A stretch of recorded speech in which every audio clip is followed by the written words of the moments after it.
बुलंद news network आप सभी से अपील करता है कि अपने अपने घरों में रहें, हाथों को सैनिटाइजर से धोएं और भारत सरकार के नियमों का पालन करें।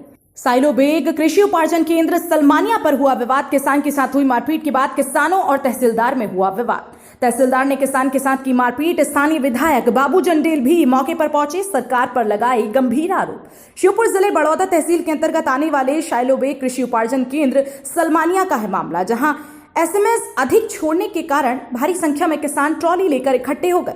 गेहूं सैंपल जांच में ठीक नहीं होने के कारण ट्रॉली को पास नहीं किया गया। इसी बात को लेकर विवाद हो गया। किसान ने बताया कि मेरी ट्रॉली पास नहीं की और नकार दी गई। उसी वक्त तहसीलदार आए और मुझे कुछ नहीं बताया और उसकी पिटाई शुरू कर दी। मेरी काफी चोट आई। मैंने इसका विरोध किया तो थाने में बंद कराने की धमकी दी। जब विधायक मौके पर पहुंचे तो उन्होंने वर्तमान सरकार पर कई आरोप लगाया कि मुख्यमंत्री महोदय किसानों के हित की बात करते थे कि मिट्टी भी होगी उसे भी खरीदा जाएगा। आज उनकी सरकार है, अब क्यों किसानों के साथ मारपीट करवाई जा रही है। उन्होंने बताया कि मुझे जानकारी है कि जो किसान 500 रुपए दे देता है उसकी ट्रॉली पास हो जाती है और जो नहीं देता है उसकी ट्रॉली पास नहीं होती। मैं किसानों के लिए पहले भी जेल गया हूं और अब भी जाने को तैयार हूं, लेकिन किसानों के साथ अन्याय नहीं होने देंगे। आज ही मैं सांसद नरेंद्र सिंह जी एवं मुख्यमंत्री जी से बात करूंगा और तहसीलदार के खिलाफ मुकदमा दर्ज कराया जाएगा। राजकुमार आंकोदिया, ब्यूरो रिपोर्ट, जिला श्योपुर। किसने मारा था लड़की? तहसीलदार ने क्या बोला तहसीलदार ने क्या बोला? थिएटर की मन के थिएटर मारो सर 18 मन के धड़ाधड़ दे दो थिएटर साइड में, मतलब ऐसे ले आए थे क्या? बीच में ले आए थे क्या? नंबर सही था, नंबर में था, फिर भी मारा आपको। मामूली वो थोड़ा डोडा से ट्रैक्टर रोकते थे, वहां से खाली आई। नंबर आ गया था आपका? नंबर तो आ गया। ये मैंने आज लेटर लिखा और मुख्यमंत्री शिवराज सिंह जी को और सांसद हमारे नरेंद्र सिंह तोमर जी को। उसमें जो हमारे यहाँ गड़बड़ी हो रही है उसमें संस्था प्रबंधक और सरकार ये बिल्कुल किसानों के साथ अत्याचार कर रही है। अभी भी किसान का फ्रैक्चर है, बुरी तरह से पीटा है। ये जो व्यवस्था है, ये जो किसान की ट्रॉली में अगर मिट्टी हो तो उसको रिजेक्ट किया जाए, इसमें किसान तैयार है। पर जो पूरे जिले में किसान के पास इस साल जो थोड़ी मौसम की वजह से हमें भी गेहूं में है, थोड़ी टूटन फूटन भी है। अगर ऐसे गेहूं को रिजल्ट करेंगे, ऐसे गेहूं श्योपुर में 90% है। या तो सरकार किसानों का गेहूं नहीं लेने में तैयार है तो इसको बंद किया जाए, नहीं तो हमारे किसानों के साथ आज फ्रैक्चर हुआ, कल गोली से मरेंगे या देशद्रोही का केस लगाएंगे। तो ये देश को क्यों बर्बाद कर रहे हैं, किसानों को क्यों बर्बाद कर रहे हैं? या तो मुख्यमंत्री जी, ये मिट्टी की हम बात नहीं कर रहे हैं। अगर किसान के पास मिट्टी, किसान तैयार है, क्या रिजल्ट किया जाए मिट्टी का? मिट्टी की बात तो हमारा मुख्यमंत्री कर रहा है और किसानों से किया है कि मैं मिट्टी भी खरीदूंगा। मैं तो ये कह रहा हूँ जो अच्छा गेहूं है टूटन फूटन है, ये अगली साल भी चला। जब मेरी सरकार थी उस टाइम पे 17 संस्था थी, इसका दोनों सालों का लोड कम था। ये 17 संस्था तोड़ के इसका लोड बढ़ा दिया गया और 48 पंचायतों में पंचायती स्तर पे तुलाया जा रहा है।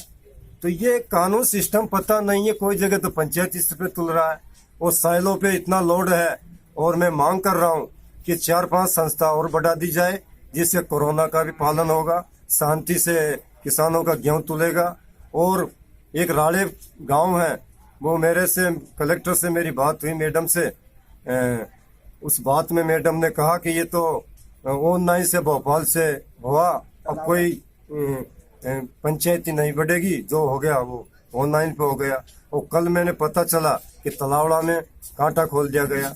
जब तलावड़ा में खोल दिया अच्छी बात है, पर ऐसा ये अपने जो सेंटर थे लोहाड़ का वो बंद कर दिया, बड़ौदा बंद कर। हमारे साथ ये हुआ, हम लाइन पर चल रहे थे, हमारी ट्रैक्टर की नंबर पर अगला नंबर निकल गया था, अभी ट्रैक्टर भीतर निकल गया था। मेरा भी जा रहा था ट्रैक्टर भीतर, जब मैं रोकते थे वो तो आनी थी पर्ची जी, फिर वहाँ ने भी गेहूँ फेल कर दिया। जो दूसरा बताओ कट गयो, अब कट गयो पानी पीवा जितना अंगाम हो गया, थोड़ा मार ट्रैक्टर बगल में करो तो डोडो जो तहसीलदार आयो हमारे देवाड़ी, आपको किसने मारा? तहसीलदार ने। क्यों मारा, कारण पूछा? ये ट्रेक्टर किसका? मैंने सर मेरा हटा रहा हूँ, जो हटा बाद तो टेंट बना दी ट्रेक्टर जतराम देवाड़ी। तहसीलदार ने हाँ, काय की थी? लकड़ी की थी, एक तो लकड़ी टूट गया हाथ में पैर में, लकड़ी की थी। और इसके अलावा क्या हुआ था आपके साथ? मुझ पानी पीपा कट कर और गेहूँ के सैंपल बता कट गया था भी इसे। नहीं, ये जो बात हुई थी आपके पास में, क्या आपके ट्रॉली का सैंपल निरस्त कर दिया था या किस बात को लेकर वो तहसीलदार आपके ऊपर ऐसा क्यों कर रहा था? वो तो पता नहीं कैसे कर रहा है। उनकी ट्रेक्टर किसका है, हटा हो गई इसने। हटाने की बात को लेकर झगड़ा हुआ है, हाँ। और कोई बात नहीं थी? और कोई बात को नहीं। सैंपल बाद में लिया था, पहले लिया था? सैंपल तो लेते थे, फेल हो गया था। पहले लिया था, बाद में लिया था भाई। सैंपल पहले लिया था, बाद में लिया था? सैंपल तो पहले ही ले लेते गेहूँ का, तो जो हवान दिखाने गए थे गेहूँ ने, वही कैसे करे पास। आपको तो ट्रॉली हटाने की बात को लेकर विवाद हुआ? हाँ, मेरा तो काय से मारा है तहसीलदार ने? लकड़ी से। क्या नाम है तहसीलदार? नाम नहीं जानता। नाम नहीं जानता। आपका नाम क्या है? मेरा नाम रमेश, गाँव पांडोला। ये हंगामा की तो ऐसी कोई बात नहीं है। शासन के जो निर्देश हैं, कलेक्टर महोदय के जो निर्देश हैं, सरकार के अनुसार मानक स्तर का गेहूँ हमें फाइन एवरेज क्वालिटी सामान्य औसत किस्म का लेना है। उसके द्वारा निर्धारित प्रक्रिया है, लेब है, जो किसान गेहूँ लेके आते हैं उसको तोला जाता है।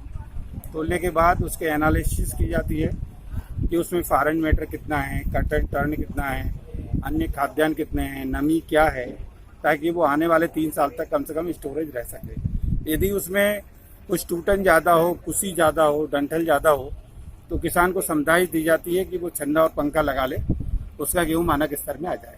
धन्यवाद। सर, ये भी सुनने में आया कि एक किसान को जो मैसेज पहुंच रहे हैं वो एक दिन में 450-500 के आसपास लगभग पहुंच रहे हैं, इस कारण से भीड़ हुई यहाँ पे। इसका क्या कहना चाह रहे हैं?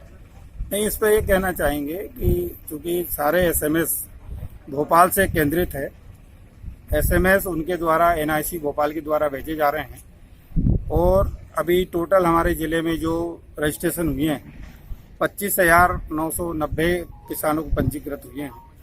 उसमें से अभी तक जो एसएमएस मिले हैं वो हमें 12,560 के मिल गए हैं। पर्याप्त अभी 12-14 दिन हुए हैं। यदि इसी रफ्तार से गेहूँ खरीदी हुई तो 15 मई तक पूरी हो जाएगी। इसमें किसानों से अनुरोध है कि धैर्य बनाएं, और जितने भी किसान आ रहे हैं वो अपने जितने एसएमएस जा रहा है उतनी मात्रा में लेके आएँ। वही किसान गेहूँ लेके आएँ जिनको एसएमएस जा रहा है। ये सरकार की व्यवस्था है, वो 100% सभी हमारे पंजीकृत जो हितग्राही हैं, किसान हैं, उसका 100% गेहूँ दिया जाएगा जो सरकार के निर्देश। सर, हमारा पूछना ये नहीं था, हमारा पूछना ये था कि एक किसान को एक दिन के अंदर, जैसे आपके यहाँ जानकारी मिली थी कि 200 ट्रॉली हम ले सकते हैं, 225 ले सकते हैं, एक दिन में 450 आपने मैसेज छोड़े, किसी से भी आप क्या कहना चाहेंगे?